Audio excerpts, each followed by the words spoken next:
us feel the pain of that young man. But there is a way to deal with this, and that is not it. Look, we're going to ask Reverend Brisco to come on and try to bring some sanity to this. Reverend Brisco. Those of you that are still in attendance, calm yourselves. We understand. We understand what you just saw. We understood that it's going to be hard to see. But what we want you to do now is to hear the rest of the program. Brothers and sisters, please be respectful to Reverend Brisco and to the members that came here to find out what our next moves are to seek justice for Derek Williams.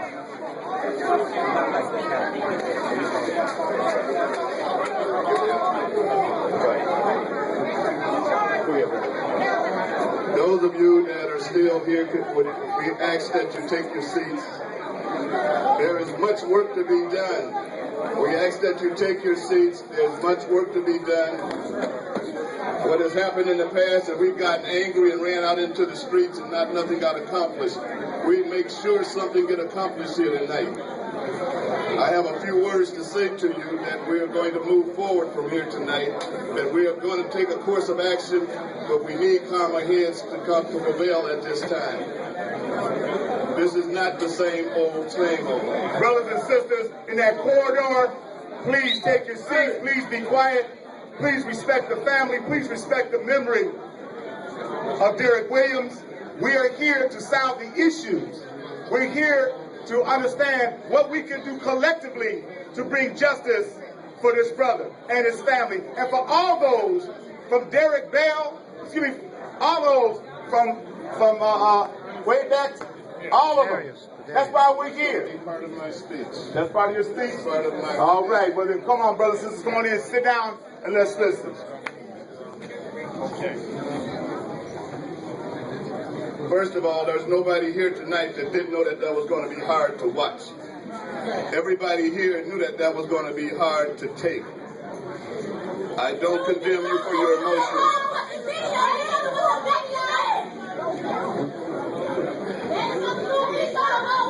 First of all, there's no community that can survive without a strong, trusted, viable, competent, trained law enforcement component. No community can survive without that. What you just witnessed here tonight was indifference. What you witnessed here tonight was callous. So that is why we need you to sit down and understand why we move forward. Too many times we've left these venues in anger and tore up our own community, went out and accomplished nothing. This time, we're going to see that heads roll, people get changed, and this community stands up and never lays down again.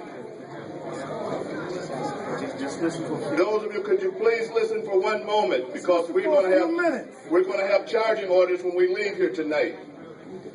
First of all, some of you heard on a radio station today about what Darius did, about what his life, about Derek's life. Nothing that you do on the street determines how you get treated in custody. You have your rights still go into custody. When you're taken into custody and you're cuffed and you have been in a scuffle, that goes back to the Ernie Lacy days. We don't need new legislation. We don't need new rules and regulations. Those rules and regulations have been in place since the 70s. You do not handcuff someone and leave them in the back of a squad car after you have sit on their chest, after you have put the handcuffs behind them, after they're in distress. You do not have medical training that will tell you that this person is playing or not. You are not a doctor. You cannot tell this person that he's playing and that he doesn't need any medical care. You put that to the next highest officer in charge, or you call a paramedics. We as a community must learn what we have to march forward for here. Is there any pastors in the house, any religious leaders in the house tonight? Would you raise your hands? Go ahead, son. Go ahead. There should be every pastor in the inner city here tonight. That's right. Some of these things we got to stand up for ourselves. I'm going to take some heat from this, but the religious community has to be the moral compass of our community. If there are no pastors here tonight, shame on them. We have got to be able to make our community stand for itself. There are law enforcement individuals here tonight that I trust, that I know that they're good law enforcement personnel, and I know that they looked at that film and cringed at everything they saw, because there are some good police officers in this city. There are some good police officers that we know, but so far the police department are hiring people outside of the community to come in here and police people they don't even know. Yes, sir. We have got to, as human beings, and I say that because I like when my white brother got up and stood, we are not in this alone anymore. We are all human beings, and we got to stand against this tyranny, and we got to change our community. What you do is you go downtown and you talk and you change the Fire and Police Commission. You can change the police chief if you want to. How many of you want to change police chiefs? After tonight, we are forming a committee that is going to talk to the police department. They called me today and wanted to know what happens after this meeting. Any of you that are strong leaders that want to be a part of this coalition, see me when I sit down, because we're going and talk to them face to face and tell them what we're not going to take anymore. We are going to change things through our voting, because if our mayor, if our DA don't serve our will, we get them out of office. Yes, sir. We have got to stand up and stop letting this happen. Nobody can ride your back if you stand up. Nobody can ride you down if you stand up. Too long we've been going around letting this stuff happen. We've been letting it happen to us, and we've been going back and sitting down. Some of you are going to go home tonight and sit on this sofa and get the remote and forget all about this because football is on. But I'm telling you, God is calling you. God is calling you to an account here. How are you going to stand up for your people from this day on? God is not happy.